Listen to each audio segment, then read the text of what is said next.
Welcome to the and our Sustainability Talk series. My name is David Hart. I'm the director here. It's great to have you with us. So now it's my pleasure to introduce, and I had planned to introduce one speaker, but two are here, so I'm going to say a little bit about both.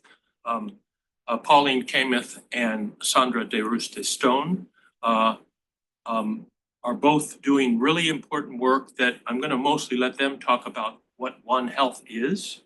But I'll talk first about Pauline, a professor in animal health at UMaine School of Food and Agriculture, but she also has lots of connections to other important programs at the University of Maine. And as we'll hear, she and her colleagues are leading the development of important new approaches to examine connections between the health of animals, plants, ecosystems, and people. And this is an example that, especially because Sandra's here today, their work is so innovative that they were awarded one of these national research traineeship grants from the National Science Foundation. And at least about a year ago at this time, someone from NSF said that the University of Maine was the only university in the US that had 4 of these traineeship grants at once. And one of the other ones is led, and kind of in the home stretch, but a lot more good work to do, led by Sandra and her colleagues. And I'll say a bit more about that in just a sec. But one of the things I admire about Pauline's work is the diverse teams on which she works. And so in other words, even as you'll hear, as she's working on tick-borne pathogens in ticks and moose, she's bringing in her expertise in ecology and evolution, but also a social scientist like Sandra and her colleagues and students, as well as researchers and wildlife managers in the case of the some of the moose work and tick work from the Department of Inland Fisheries and Wildlife for the state of Maine, but also the Penobscot Nation. So really great partnerships, which is absolutely crucial, not just to understanding these problems, but figuring out what to do about them. So Pauline has also done work at a global level. Of course, she's worked on a lot of global issues, but with the World Health Organization's European Region 1 Health Technical Advisory Group. She did that for 3 years. Let me just say that Sandra, who's also been involved in the Mitchell Center's work for some time, we made some early investments in Sandra that have big time paid off. He is a social scientist, a broadly trained applied social scientist who's worked on everything from Chagas disease in Central America to recreation and tourism issues, especially in the context of climate change and what that means for winter recreation. But that's one of the real strengths of this university, is the way people who come from this from very different backgrounds and kind of insights join forces to do this work.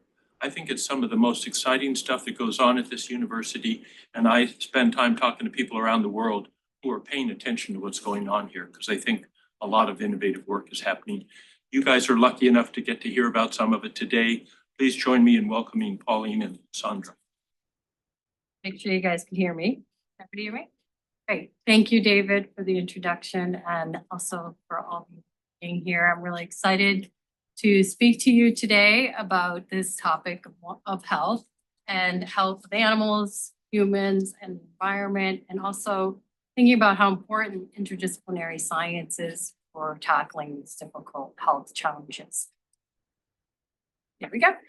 Today I'll be starting a little more broadly, talking about how patterns of disease emergence globally, and then how this has really driven the One Health movement. But we'll also talk about the importance of interdisciplinary science, as I mentioned, and some of the work that has been done at UMaine to develop student training programs in One Health.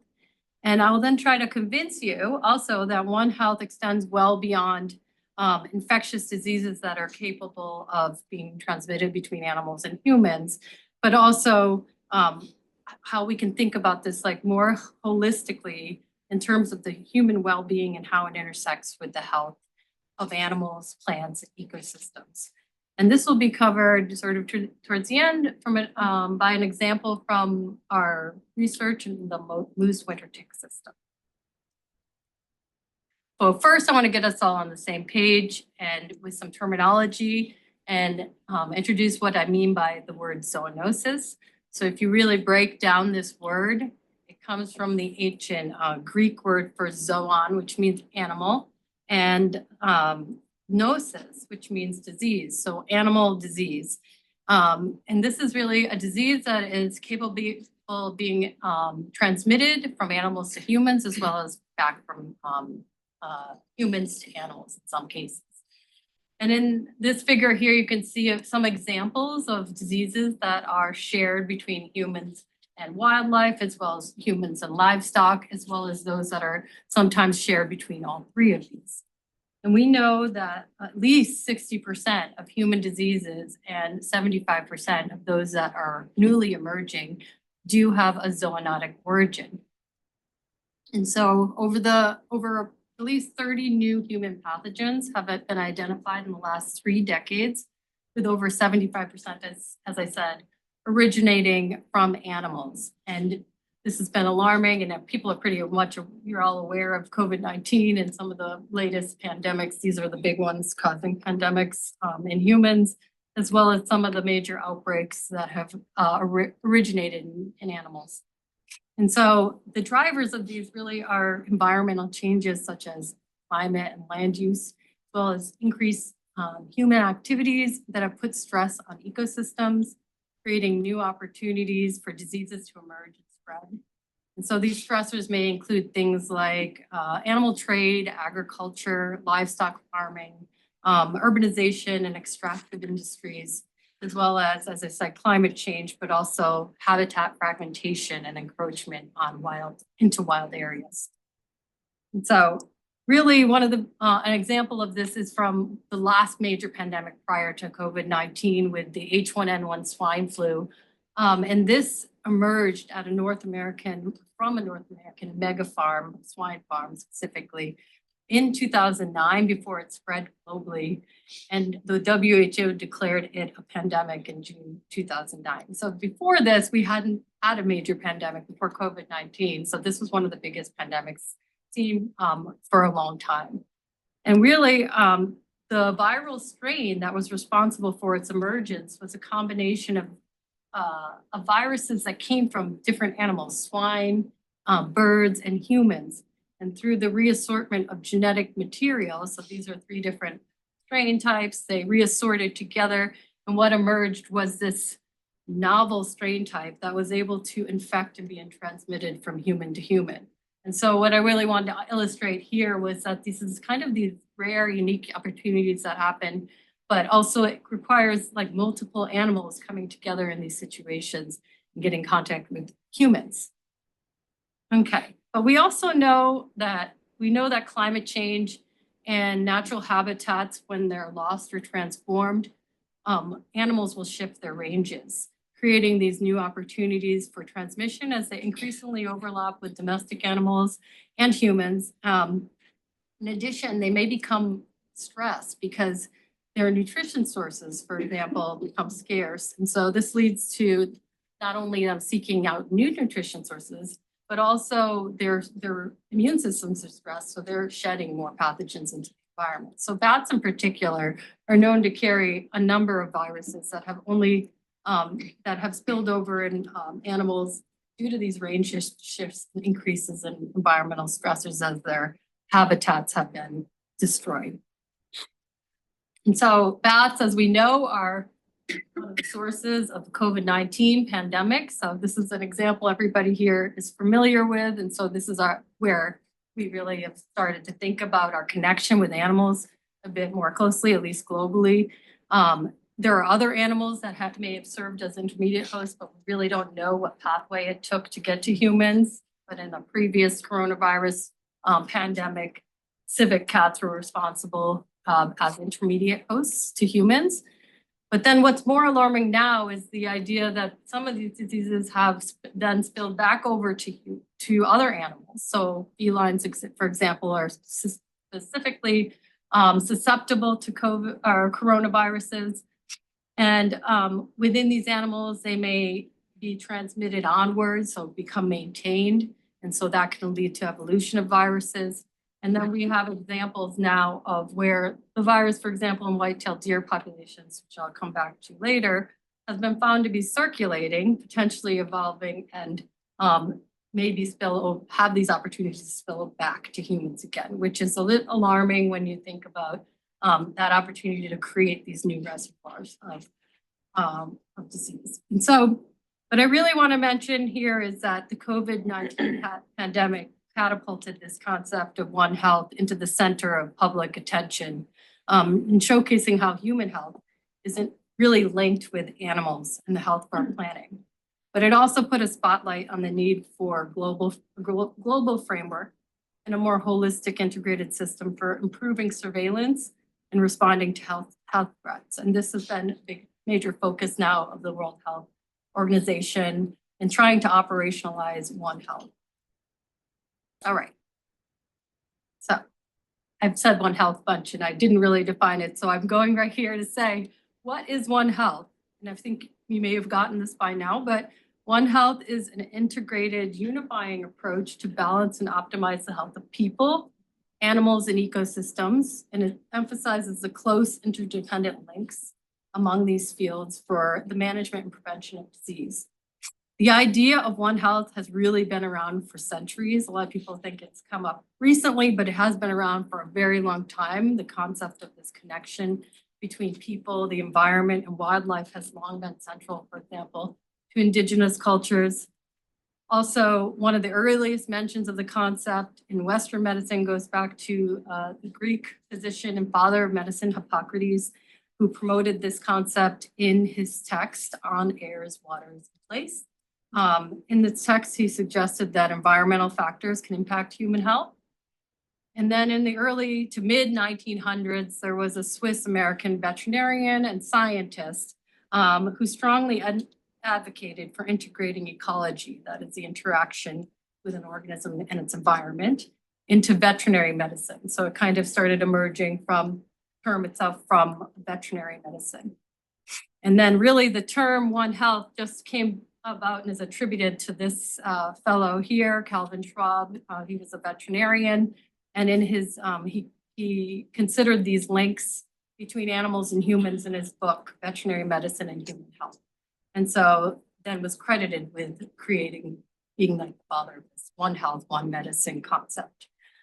Though it is not a new concept, the One Health term and concept gained more traction and attention in recent years, really over the last 2 decades, as ecologists, wildlife conservationists realize that these systems really has forced us kind of into silos. So we're really not working together to solve these problems. And I really like this parable. Don't know if you're in a lot of my classes on this topic, but this is a parable that sort of nicely illustrates the issues with our silos. And in this parable of the blind man and the elephant, it goes back really to ancient Hindu and Buddhist texts, which date about 500 BC. And it nicely illustrates the issue here. And what this illustration depicts is a parable showing 6 blind scientists inspecting parts of an elephant and describing what they have found. And they all come to these like wildly different conclusions. One says it's a fan, somebody says it's a tree, another says it's a spear, a snake.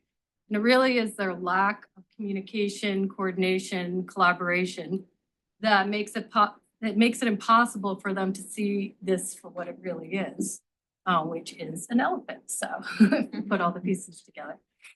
And so what I want to really emphasize here is that One Health is not only the concept that human health, animal health, and ecosystem health are linked, but it's also an approach. So that means that that seeks to promote and defend health and well-being of species by enhancing cooperation, collaboration, as well as increasing data sharing, networks, and communication between clinicians, researchers, and other professionals that work in diverse sectors and disciplines, as well as in bringing in society and society perceptions, because a lot of that really determines the kind of policies that can be taken to address these issues.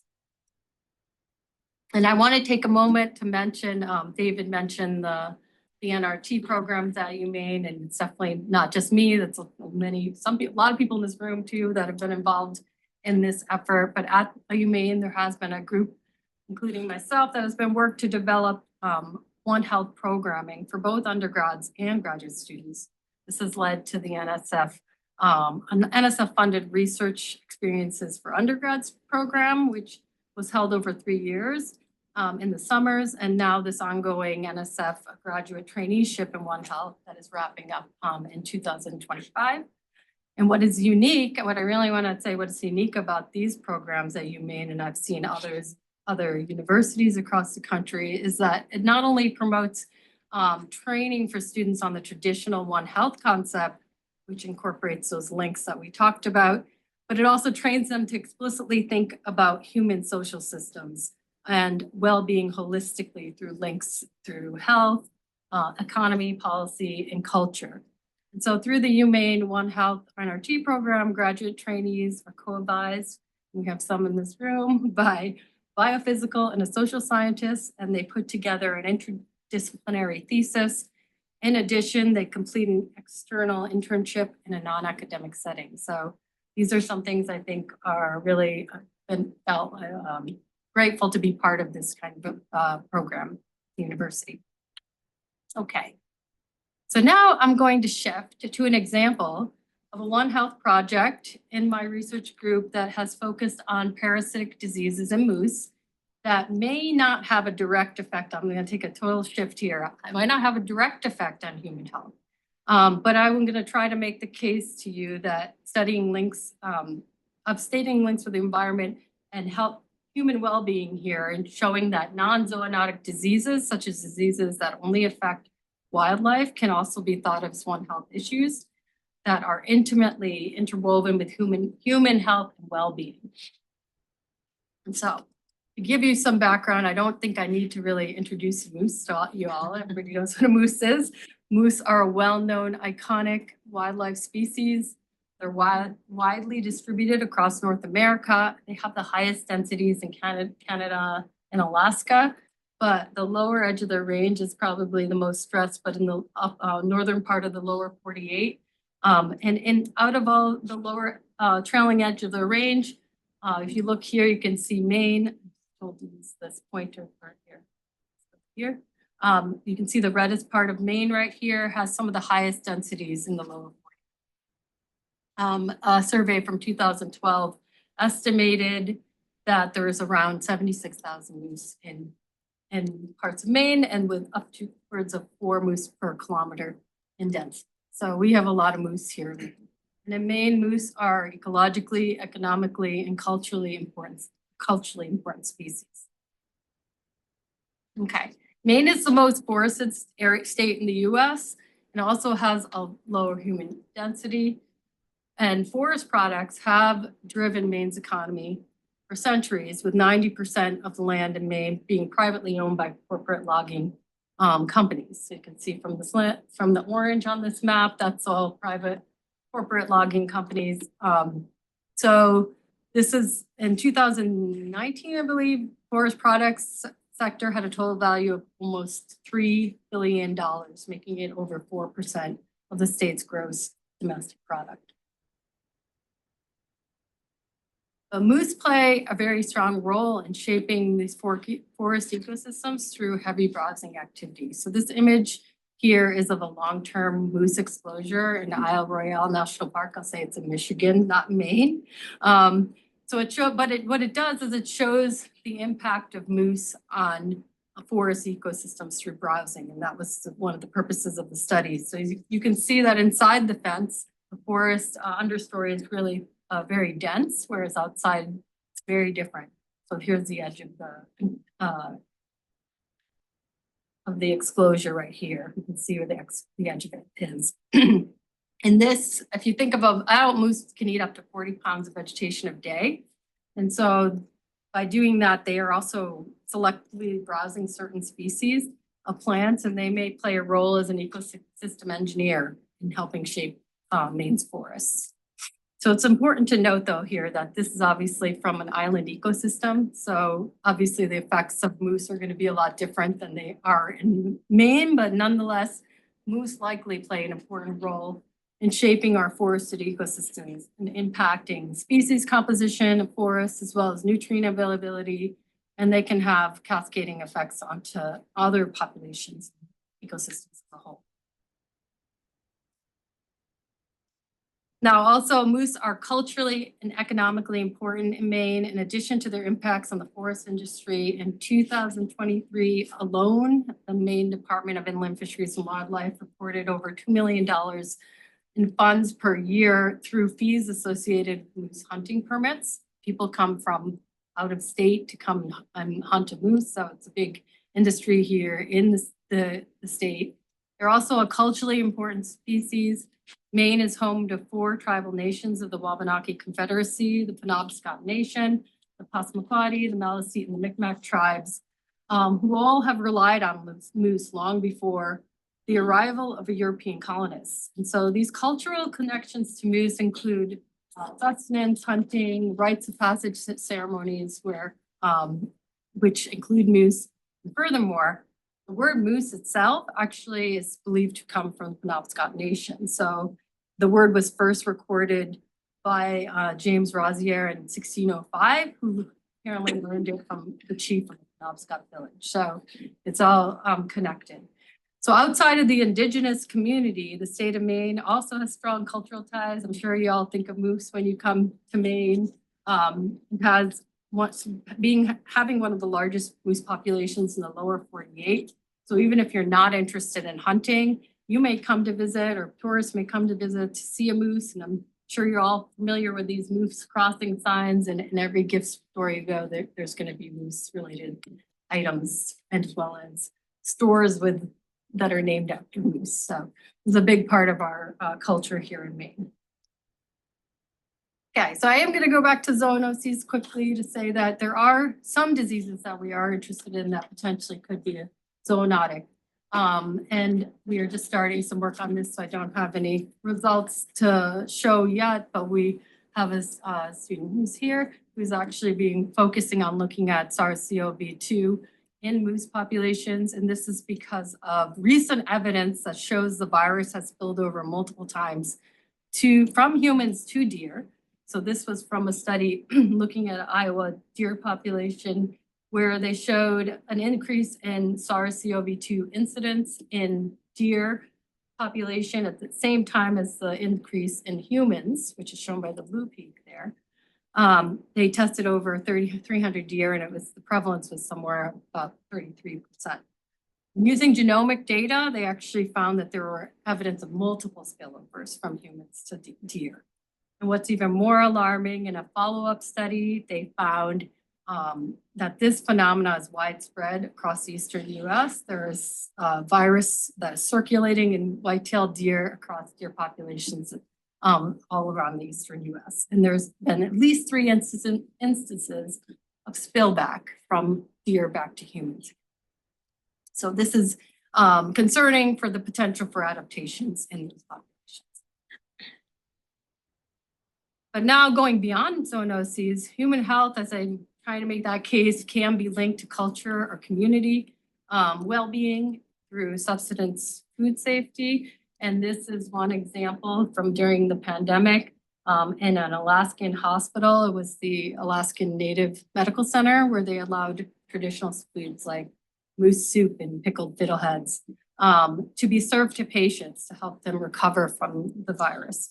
And so one individual that commented said that they not only got nourishment and from that nutrient-dense food, but they also had these layers of cultural connection that they felt by consuming these foods. And so in this instance, human health is not only it's not linked to the disease itself, but those cultural connections and benefits that one can feel from that connection. And so moose health, I want to make that is central to community, culture, and economic well-being in Maine. And this is sort of an introduction to the project that we've been working on here at UMaine. We've been working on understanding various aspects of moose health from these different angles that fit into this broader holistic One Health framework. And so my group has been focused on understanding things like the drivers and effects of parasites, as well as contaminants such as PFAS or forever chemicals, as well as disease transmission in moose.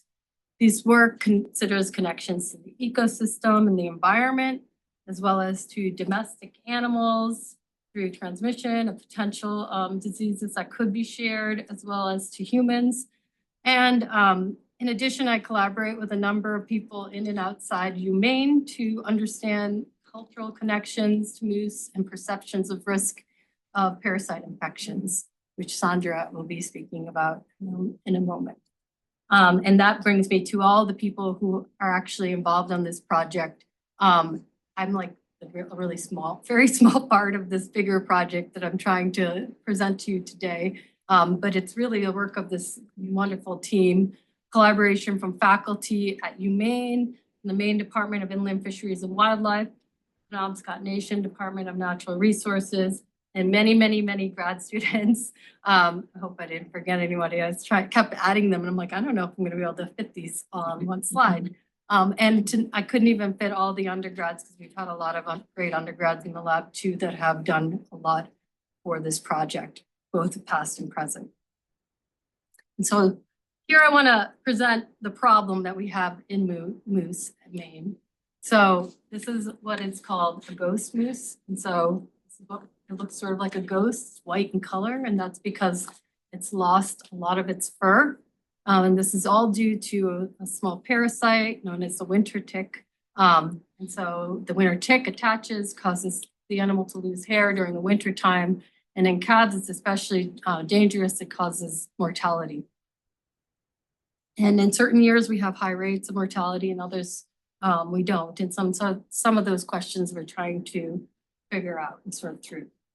But the winter tick has sometimes actually been called the moose tick, as it appears to be particularly adapted to moose, questing in the fall at the tops of vegetation at about 1 meter in height. So that's about the height of a moose.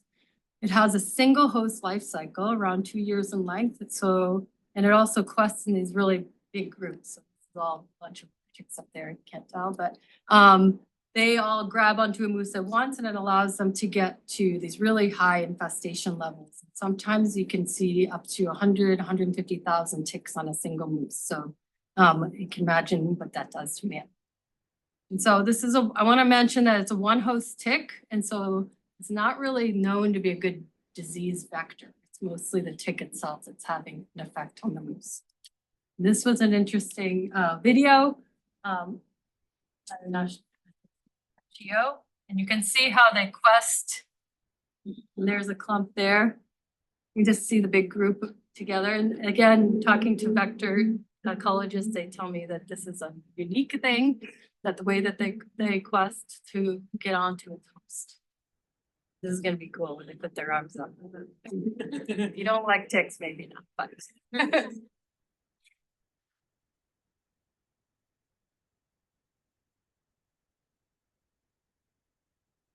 So when the moose is browsing, they rub up against vegetation where the ticks are questing. The ticks jump onto their host, and that's it.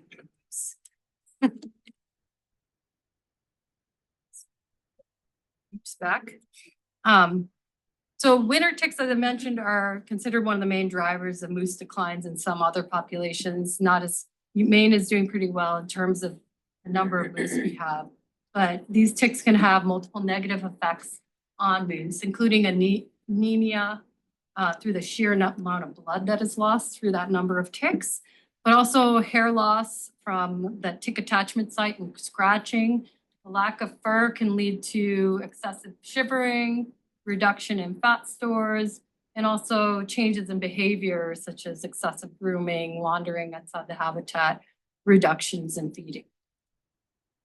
And so most moose populations along as I mentioned, mostly have been in some form of decline along the southern edge of their range, and parasites are thought to play a role in that, but it's not just winter ticks that are of concern to moose. We have other parasites in these populations, such as brain worm or meningeal worm. And a meningeal worm can, which is a roundworm, it can, its actual definitive host where it's trying to get to multiply is deer. But when it gets into a moose inadvertently, which ingests a gastropod or a snail, it can be fatal. So infections are often fatal. Little is really known about the current prevalence of brainworm in moose.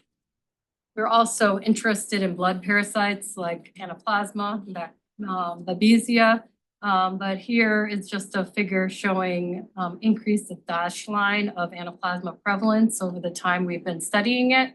It seems to coincide with increases in calf mortality shown by the solid line here over time.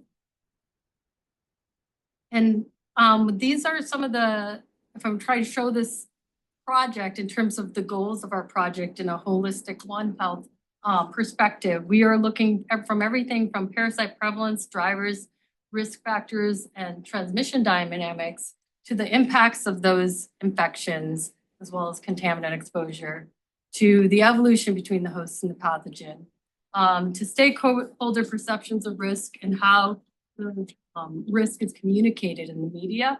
And then finally, thinking about that collaboration, coordination among us as the researchers, but also with our other stakeholder groups and partners.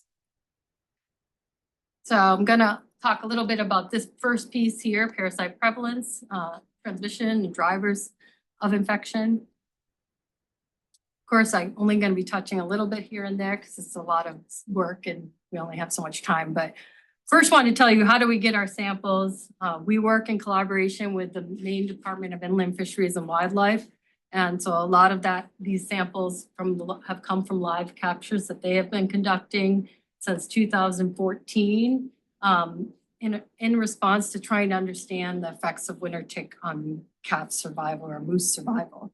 So between 2014 and 2019, samples were collected up in Region 2 up here in Wildlife District 8, excuse me, I'm mixing them up, but so these two areas right here. And then since then, they've been collected from this region in the middle where they have started an adaptive hunt to see how the removal of moose affects winter tick loads on moose and survival. And then we also get ticks as well as tick load information from during capture from these captured individuals. So they'll measure, these are all a bunch of ticks here together. They measure like do transects on the animal, and then they get some estimate of a tick load that's an index of their tick intensity. And then we take blood samples for a number of parasites, but just an example is Anaplasma and meningeal worm here. There's a picture of Helena, one of the graduate students on the project, doing this in the field. So we go out and try to process the blood right immediately. The individual moose are collared so that they can be tracked. And when they die, it gives off a mortality signal so that the biologists from Maine Department of Inland Fisheries and Wildlife can locate the moose and then do a full necropsy. And so we decided also that in addition to this live capture, we wanted to launch a hunter harvest statewide sample collection effort that involved a citizen science approach to engage hunters in sample collection. And this allowed us to get samples from across the state. And so that was really important for trying to understand spatial distribution of parasite prevalence. And so upwards of, I'm not sure the exact number, but 1,500 kits were mailed to hunters over 3 years. About a third of them were returned, which I will say is a really good return rate for this kind of effort as I compared it to other states, but also when you consider that not every hunter even gets a moose. So this is a pretty good return rate. I forgot to mention that we are also doing this effort into 2024, and I have another student who's kind of taking over the reins on that, Paula Casablanco. And so she's added some nasal swab collection to the kits as well. So between the kit, we have whole blood serum, nasal swabs, and tissue samples that are collected. These are used for, whole blood's used for DNA extraction, from which we can do PCRs or genetic detection of parasite presence as well as load in the individual. So that gives us a sense of the disease state of an animal. Or we can also use tissue samples to look at the genetics of the host. And so we use the blood serum and the nasal swabs to do other assays for parasites. So for brainworm, toxoplasma, and SARS-CoV-2 antibodies, which are an indicator of exposure. Okay, so the main thing, I'm not showing you everything here, but the moose were infected with multiple parasites that varied in prevalence across the range. And this just shows anaplasma, which is one bacteria that we've been focusing on across it. So the variation in prevalence. Prevalence was upwards of 38% or so. We also had a high-ish prevalence of toxoplasma, about 33%.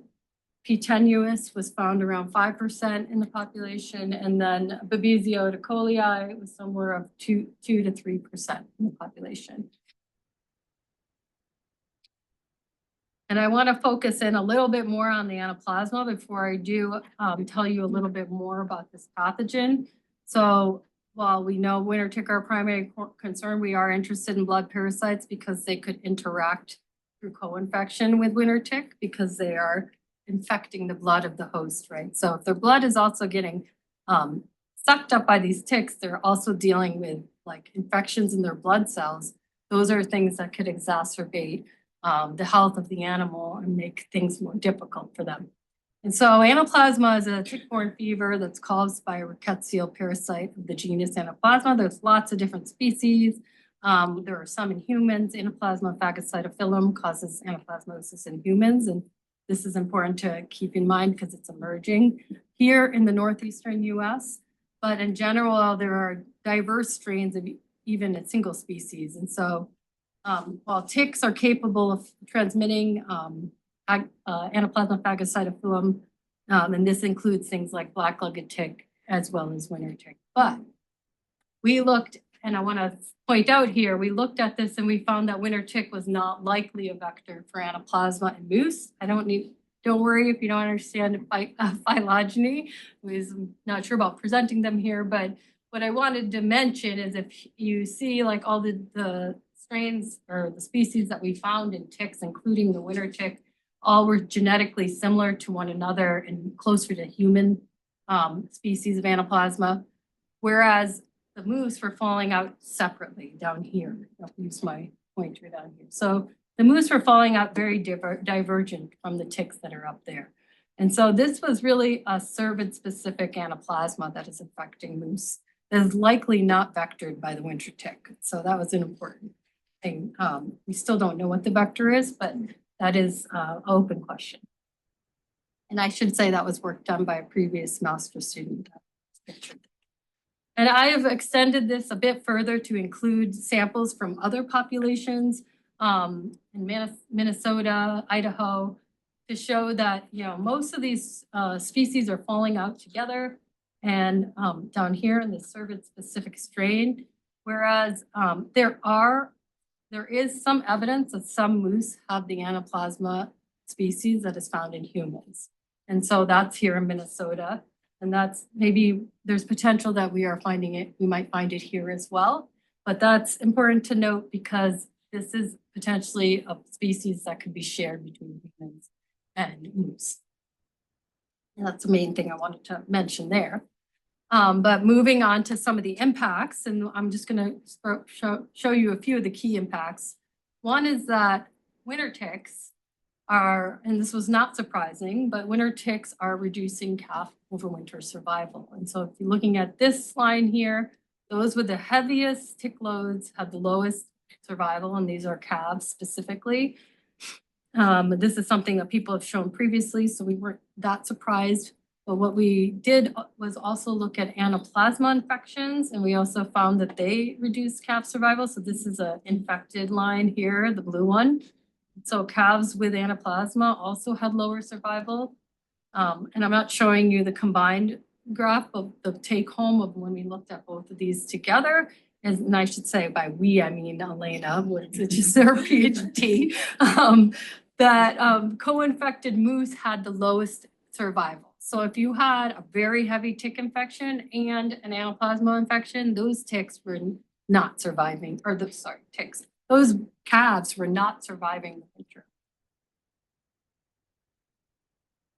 And then this is work by an honors student who is Marina McManus, and she's also a pre-vet student at UMaine. And what we were also interested in seeing is how do these infections affect reproductive sexual secondary characteristics such as antlers in male moose.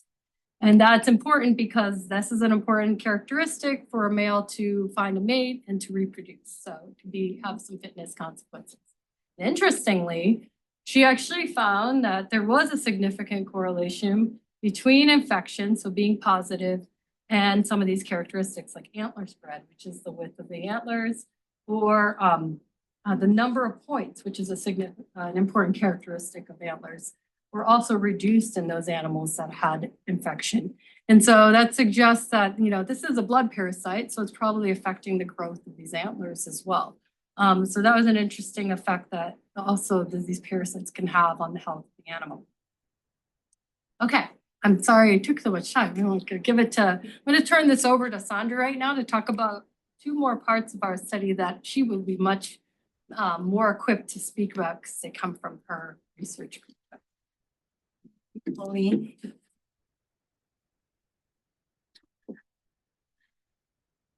Well, it's a pleasure to be here for sure.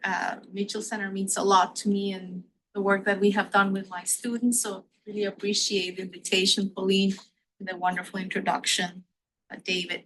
So I'm going to talk a little bit more about the human side and how do we understand how people are responding to a potential risk. And this is work primarily done by graduate students in my lab. So let's start with this project that was conducted a few years ago by Asha Di Matteo Lepa. She was an NRT conservation science trainee, MS student, and she actually came to this work inspired by an honors thesis that she had worked on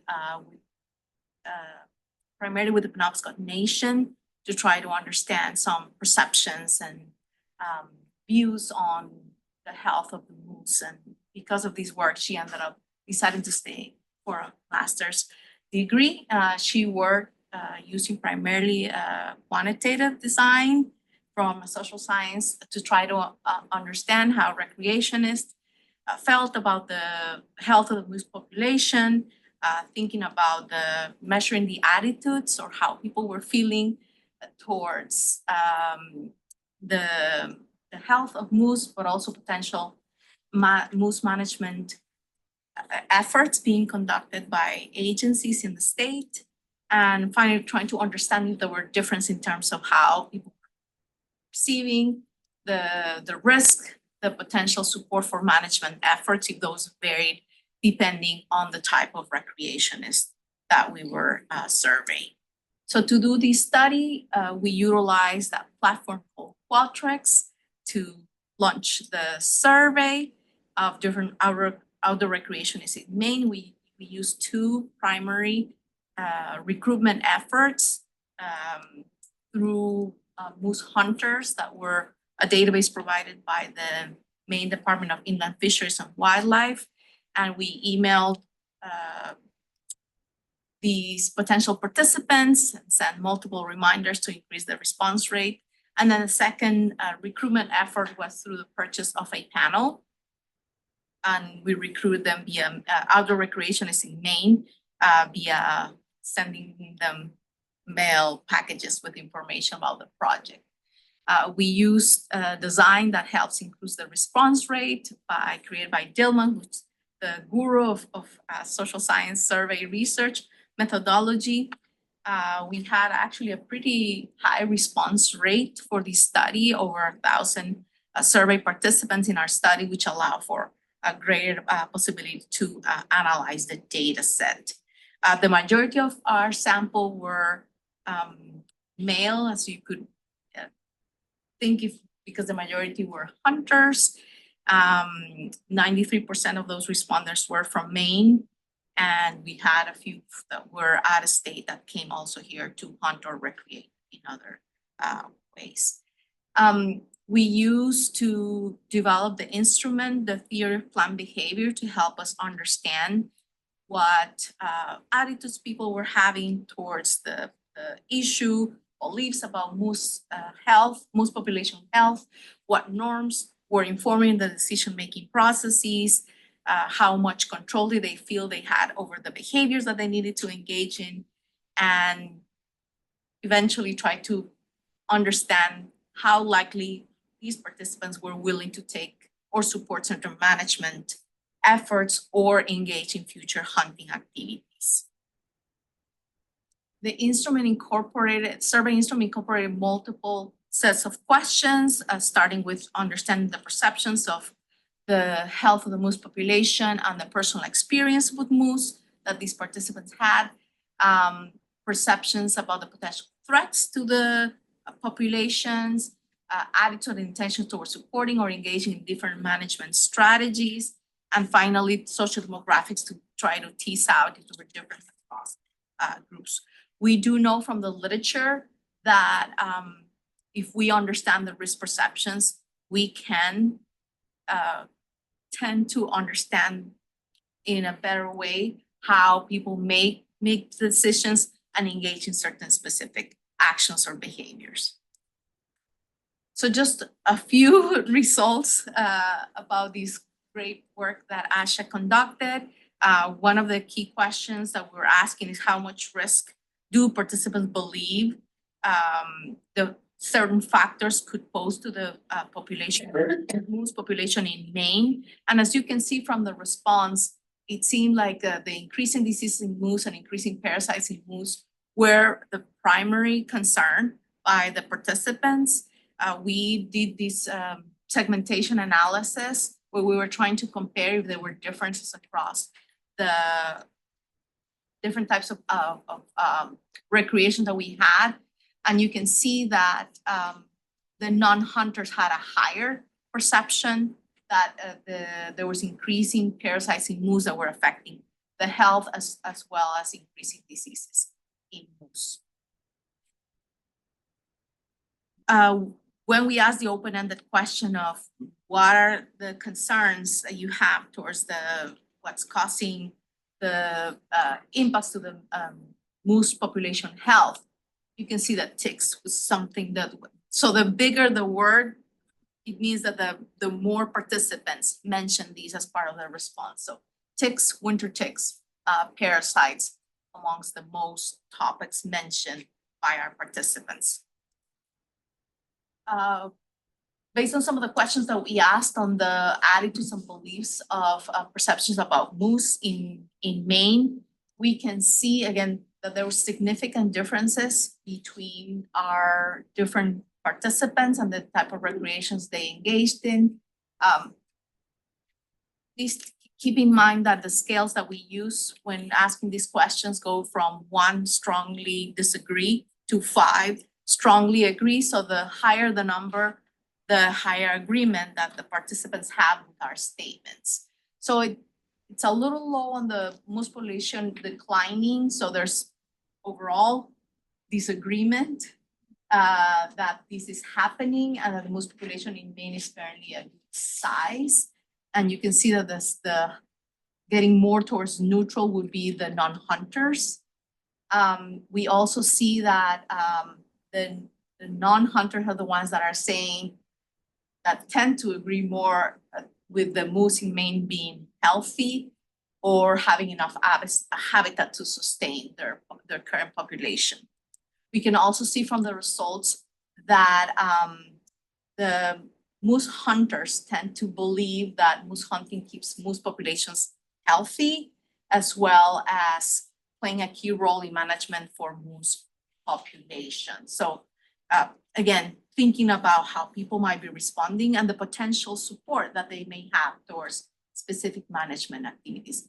Because of time, I think I'm gonna skip to the next slide. So some of the key conclusions that we came out from the analysis of these studies, that there's definitely a risk perception of high parasite as a potential risk to the moose population.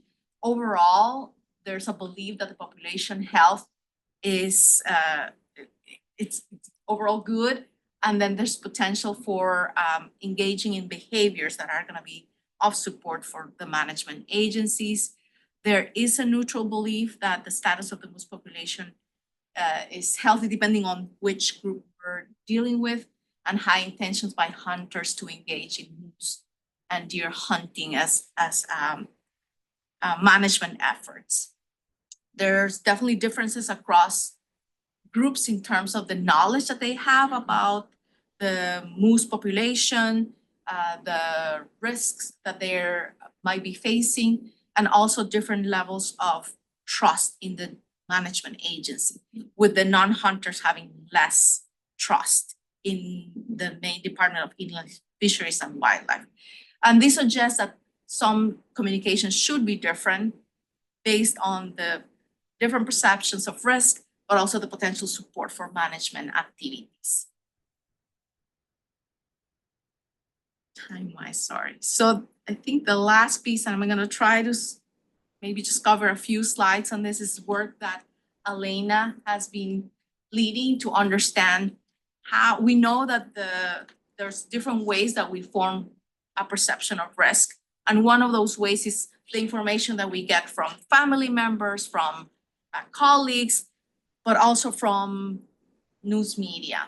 So we know that from the past that there's been different reports and articles that have dealt with this issue and thinking about climate change and the role in mortality, the increase in ticks, winter tick populations, and so on. So we were hoping to do this type of analysis. So Elena has been conducting a content analysis to understand what types of messages have been communicated in news media, what frequency do those articles are portraying messages of uncertainty, and also how have messages changed over time. And to do so, she utilized the social amplification of risk framework, which is a theory that it's coming more, it's a more mid-range theory that encompasses multiple ideas on how do we understand how people perceive a risk and how it spills over to different areas of studies. Some of the results of this content analysis includes that over 80% of the articles had at least one message of uncertainty. And these are the three different coding categories that fall under the uncertainty risk. So you can see a little bit of the diversity of messaging with in 2022, there was a single largest calf die of in the Maine Department of Inland Fisheries and Wildlife history articles portraying messages of uncertainty came down compared to the trends that we were seeing in other years, which was surprising to find as we researchers were imagining that this would be reported as a part of the uncertainty in the news media. We have seen also that messages overall have been primarily on the risk minimizing or risk attenuating, which is a little different than how we see primarily the risk being communicated in the news media. With the difference of 2012 and 2013, we see 2012 with higher risk elevating messages, and 2013 similarly to the risk minimizing. In 2012, which we will cover shortly, sorry, why this may be happening. Okay, so risk minimizing messages fluctuating also throughout time also, but we know that they were primarily presented in the news media as minimizing rather than elevating messages. Articles that mention state agency control and prevention efforts, as you see on the solid black line, and articles that mention research efforts surrounding the moose and winter tick system, both peaked in 2014. The first peak in 2008 and 2009 about research efforts corresponds with the controversy that was raised by the Sportsman Alliance of Maine, where they were suggesting that the state agency was not having accurate numbers of the population of moose. So this resulted in policy changes that funneled money that supported the research to better understand what was happening with the moose population in the state. Okay, I think I'm gonna, for the sake of time, I'm just gonna move to the next slide. So the secondary peaking control and prevention efforts in 2021, as we can see on the slide, corresponds with the state of Maine announcing their adaptive moose hunt that Pauline mentioned earlier. And this was an effort to control the winter tick populations. So therefore the agency generated or issued a higher number of permits, moose hunting permits in a specific area in the state. So this correlates to these.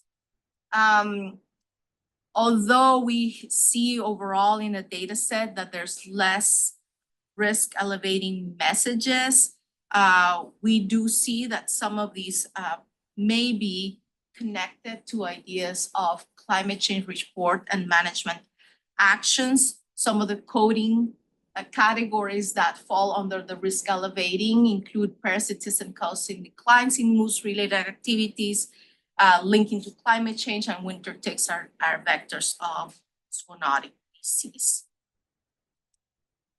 I'm just gonna go to the next slide. So while headlines using alarming message, it is important to understand and to tease out what is happening really and what are the specific messages that are being portrayed in those articles. We do see that messages that are predominantly risk minimizing, and over 80% of those articles are present at least, I'm sorry, starting to think in Spanish, at least one message of uncertainty.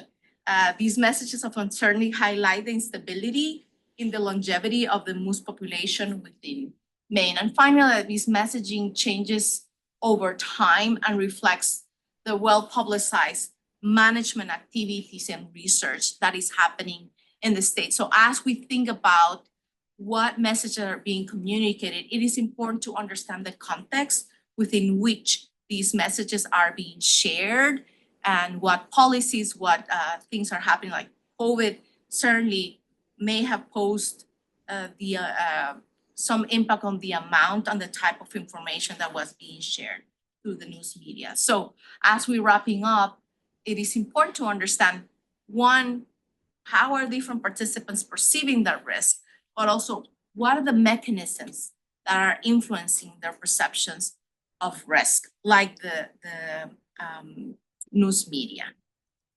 So with that, I'll go back to Pauline.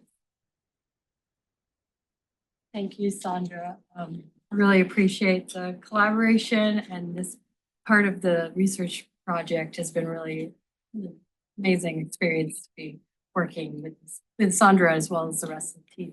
I know we'll wrap it up here because we're out of time, but the last part is just talking about how we have been communicating back to stakeholders. And this again goes back to Elena's work, where she has given webinars back to the hunters to tell them what we found.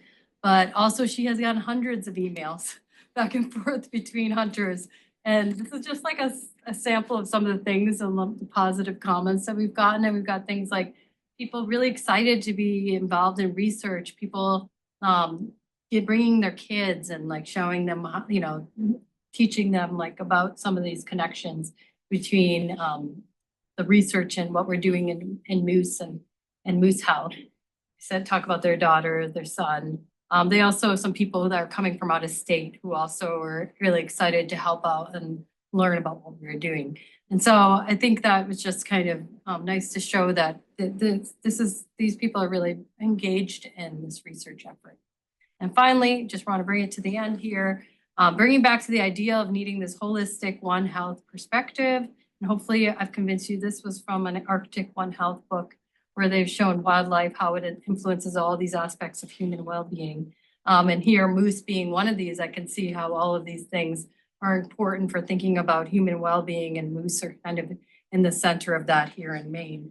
So wanted to end with that and thank everybody for being here, but also all the many collaborators. It's getting cut off here, but graduate students, assistants in the lab and field, including registration station managers and biologists from IFW, all of our funding sources, which are listed here. And finally, I want to acknowledge that the University of Maine is located on Marsh Island in the homeland of Penobscot Nation. And so the connections that they have, we recognize they have their own history with the land, and that moose have played a really large part in it too. We have like. Hey, Linda. This was just fantastic. Absolutely fantastic. Really, really good.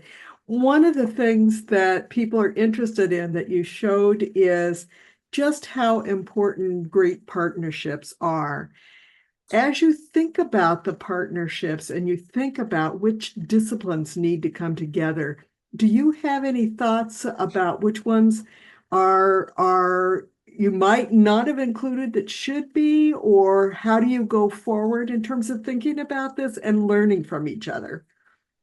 That's a really good question and maybe a difficult one to answer, but I mean, some of the things maybe I'm thinking about like policy and like actually making actions and changing like that part of it. I think that's a part that I'm like, it's in a realm that's I'm not familiar with. And so it'd be nice to make more connections there, as well as sort of on the economic side. I don't think we have that aspect in this particular work so far, but I'm sure that I would take any advice as to other connections I could make for increasing the interdisciplinarity of this work. But you have any? And you illustrated how important it is, again, to have different disciplines come together if we're going to really make some important progress in some science issues. Do you have thoughts from your vast experience now about changes that are needed in science education? Yeah, that's also a very good question. Changes in science education. Well, yeah, I think we were trying to do that at UMaine, but trying to make more of that experiential learning where you're actually working and getting out and working in these non-academic settings. And that was one of the things I highlighted with this program, NRT at least, is that they do have a requirement. I know it's hard to do that internship and actually go and see what is it like to go work with people not in like this outside of your research area, right? And see how does this research apply? And so I think that's sort of the difficult part for in the education setting, is making sure they have those opportunities and learn how to do that. And yeah. So How about one, Linda, how about one more if you got one? And then I just feel like I probably can't let this go too long given the time. oh, I know. Yeah. So one person asked, what is the relationship between winter ticks and climate change? Do we know yet? That's a good question. And I think a lot of, well, with ticks in general, we already know that as you know, things are warming and you've got these longer warm periods of questing, it's allowing for tick populations to have more time to find hosts, as well as in terms of the drop off, like when they drop off they could fall off like in the winter, but we have these mild winters now. So it actually allows for ticks probably in the environment to be able to survive for longer. And so I think in the winter tick system, even though it's a one host tick, it's probably very, probably increasing these tick populations, and they have seen increases in the distribution range of winter ticks. And we will have a student, Donnie, who's going to be focusing on the impact of environment on winter ticks when they're off the host. And so that's some new work that's exciting. Hopefully she'll be able to share in a couple. Thank you. And just one last thing is we all learned so much today from you, and we all want to follow you around, you and Sandra, and learn from you and the important things that you're doing and helping us learn. And one of the things we all will do is we're going to turn around to some people in our own lives and try to explain the interesting things that we heard from you today. And then we'll watch this on tape again so that we're getting it, thinking about policymakers we know that we want to share this information with, thinking about hunters that we know or are that we want to share. So thank you so much. Much appreciated. Thank Thanks, you, Linda. Linda. Thanks, Sandra. Thanks, Pauline. Thanks, everybody.